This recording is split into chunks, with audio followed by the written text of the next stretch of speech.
تو میں ہی کہہ رہی ہوں کہ یہ جو دو منسٹرز سنبھال رہے ہیں لا منسٹری، ایک فیڈرل منسٹر سنبھال رہے ہیں اور ایک اسٹیٹ منسٹر سنبھال رہے ہیں، جو بہت ٹیلی ویژن پہ آتے ہیں، تو ذرا پوچھیں ان سے کہ اس کی انگریزی کون صحیح کرے گا؟ بھائی ایک شخص نے ایک آئینی عہدے پہ وہ بیٹھے ہیں، آئینی عہدہ ہے نا، ان کی ایک لمیٹڈ پاورز ہے، بٹ ان کی لمیٹڈ پاورز میں پروملگیشن آف آرڈیننس ان کی ذمہ داری بنتی ہے، ان کے دستخط بنتے ہیں، تو یہ کیوں جو ہے وہ نہیں ہوا ہے؟ صاحب کے لیول تک یہ معاملہ گیا اور ان کے لیول پر یہ حل ہوا معاملہ، اور انہوں نے باقاعدہ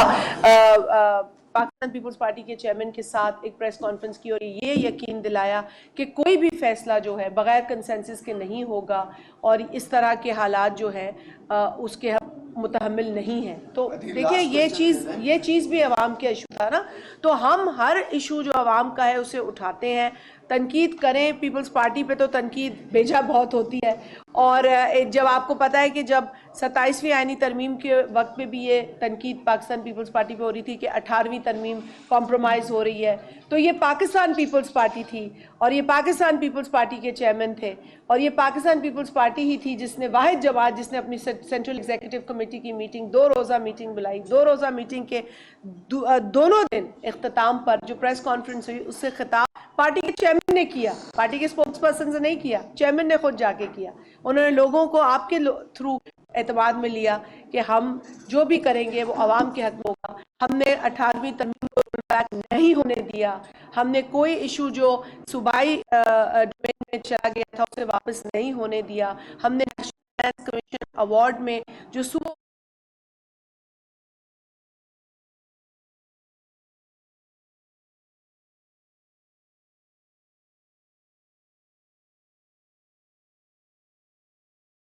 آج دہشت گردی کے نشانے پہ پاکستان ہے۔ آپ بیٹھے میرے ساتھ، خیبر پختونخوا میں ان کی رہائش ہے، پوچھے پے در پے کتنے واقعات ہو رہے ہیں، بلکہ سندھ کے اندر دہشت گردی کے حوالے سے جو الرٹس تھے وہ آئے ہوئے تھے جب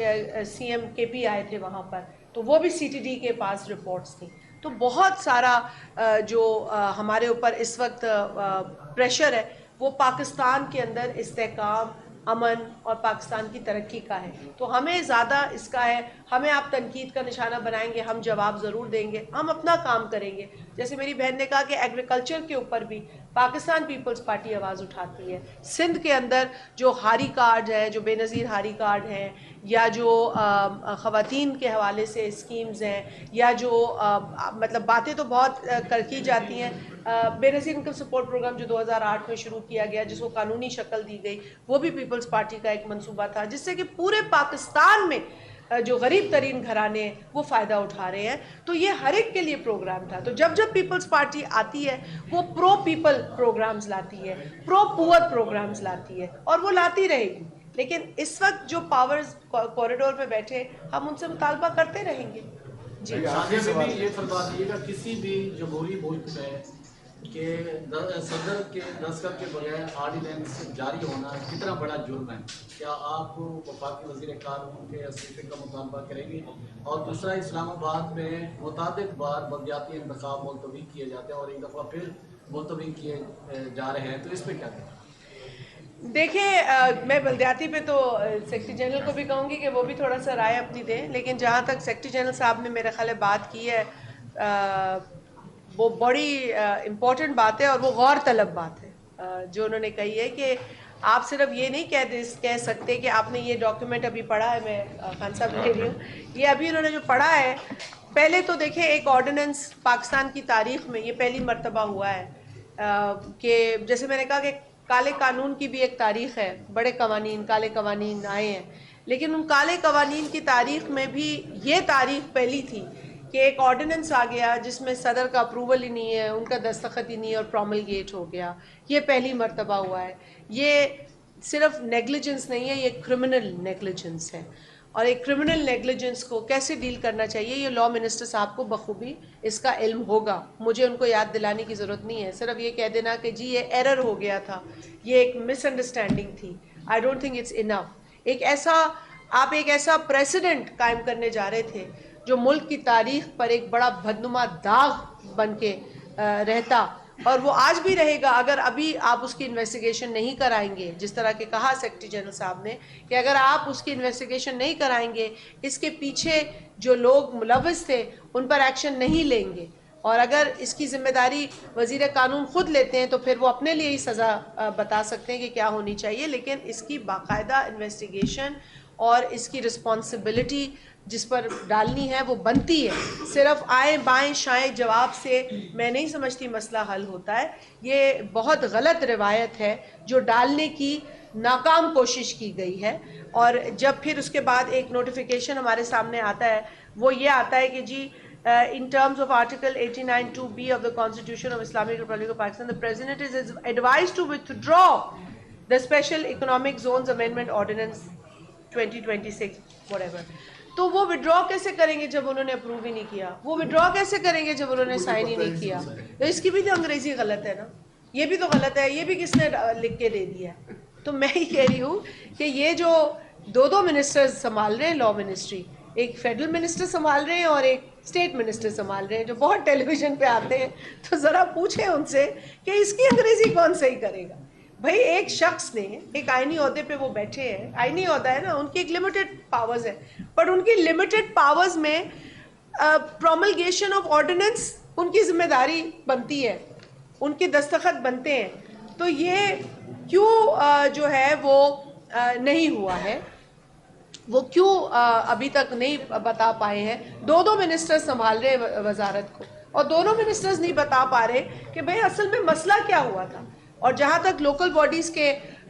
مسئلہ آپ نے پوچھا ہے، یہ ڈیلے ٹیکٹکس ہیں۔ ہم تو کہتے ہیں کہ جی 3 ٹیئرز آف گورنمنٹ ہونے چاہیے، اور یہ 3rd ٹیئر بہت امپورٹنٹ ہے کیونکہ یہ لوگوں کو ڈیلیور کرتا ہے گراس روٹ پر، اور اگر یہاں پہ لوکل باڈیز آپ نہیں کرائیں گے، اور آپ ہم سے تو بار بار سوال ہوتا ہے پیپلز پارٹی سے سندھ کے حوالے سے، وہاں پہ لوکل باڈیز کے الیکشن بھی ہو گئے، لوکل باڈیز کا قانون بھی موجود ہے، لوکل باڈیز کے ریپرزنٹیٹیوز وہاں ڈیلیور بھی کر رہے ہیں، لوگوں کی اکاؤنٹیبل بھی ہیں، اکاؤنٹیبلٹی کو بھی وہ فیس کر رہے ہیں، لیکن اور جگہوں پہ کیا ہو رہا ہے؟ جو مطلب ہمیں تو بڑے سرمنس دیے جاتے ہیں، بڑا درس دیا جاتا ہے، لیکن ہمیں بتائیں کہ جہاں ضرورت لوکل باڈیز کی ہے وہاں بجائے اس کے کہ آپ لوکل باڈیز کو کرائیں الیکشنز کو، وہاں آپ ڈیلے ٹیکٹکس کر رہے ہیں، ڈیلے کر رہے ہیں۔ میں کہوں گی سیکرٹری جنرل صاحب آپ بھی تھوڑی سی روشنی ڈالیں اس پر،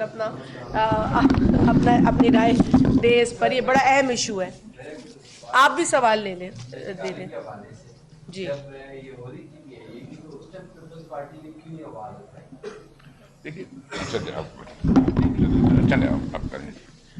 جی بالکل، پاکستان پیپلز پارٹی کا موقف بالکل واضح تھا۔ پاکستان پیپلز پارٹی نے ہمیشہ پبلک پرائیویٹ پارٹنرشپ کی بات کی، کیونکہ میں پرائیویٹائزیشن کی اسٹینڈنگ کمیٹی کی ممبر بھی ہوں، تو ہم نے بہت وضاحت کے ساتھ نہ صرف اپنا موقف پیش کیا، بلکہ اسی لیے یہ سب کمیٹی تشکیل دی گئی تھی تاکہ ان عوامل کا بھی جائزہ لیا جائے جس کی وجہ سے PIA کی یہ سچویشن آ گئی کہ ہم ایک قومی ایئر لائن کو جو پاکستان کی شناخت ہے اس کو پرائیویٹائز کر رہے ہیں کوڑیوں کے داموں۔ ٹھیک ہے، جو قرضے ہیں وہ پاکستان کے پاس رہ گئے ہیں، اور جو ایئر لائن ہے، جو اس کے ایسٹس ہیں، جو اس کے روٹس ہیں، وہ جو ہے پرائیویٹائز ہو گئے۔ تو پاکستان پیپلز پارٹی نے ہم نے بات کی کہ جو امپلائیز ہیں ان کو آپ پروٹیکٹ کریں۔ ایک عجیب قسم کی مت کریٹ کی گئی تھی کہ جی کیونکہ PIA میں زیادہ افرادی قوت ہے اس وجہ سے PIA نقصان کا باعث بن رہی ہے۔ یہ تمام مت جو ہے اس کو اصل حقائق کو ہم سامنے لے کر آئے، اور یہ رپورٹ کل بھی ہم نے شیئر کی تھی، اس کی کاپیز ابھی بھی موجود ہیں، اگر آپ دیکھیں تو آپ کے سامنے آ جائے گا۔ اگر امپلائیز کی بات کی ہے، اگر ایک ادارے کی بات کی ہے، اگر اس کی شناخت کی بات کی ہے، اگر اس کے اندر سسٹینیبلٹی کی بات کی ہے، وہ صرف پاکستان پیپلز پارٹی نے کی ہے۔ بہت شکریہ، اور آپ اسلام آباد پہ آپ بتا دیں گے، میرا خیال ہے سیکرٹری جنرل بھی بات کرنا چاہ رہے ہیں۔ شکریہ، شازیہ بی بی نے تفصیلاً لوکل باڈیز پہ بات کی، اور ہم سمجھتے ہیں کہ جس طرح 3 ٹیئرز آف گورنمنٹ کی بات ہے تو نیچرلی ہم خود بھی لوکل گورنمنٹ میں رہے، میں خود بھی ڈسٹرکٹ ناظم رہا ہوں، اس طرح تو زیادہ آپ ایفیکٹیولی لوگوں کے مسئلے حل کر سکتے ہیں۔ تو چاہیے تو یہ کہ فوراً الیکشن بھی ہو جائیں، لیکن جس طرح شازیہ بی بی نے کی کہ شاید حکومت ڈیلے کیوں کرنا چاہتی ہے، یہ ان کو زیادہ پتہ ہوگا کہ کیوں ڈیلے کرنا چاہتی ہیں۔ ہماری تو مطالبہ یہ ہے کہ اس کو فوراً سے فوراً الیکشن کروایا جائے۔ بہت شکریہ، بہت شکریہ، تھینک یو، تھینک یو۔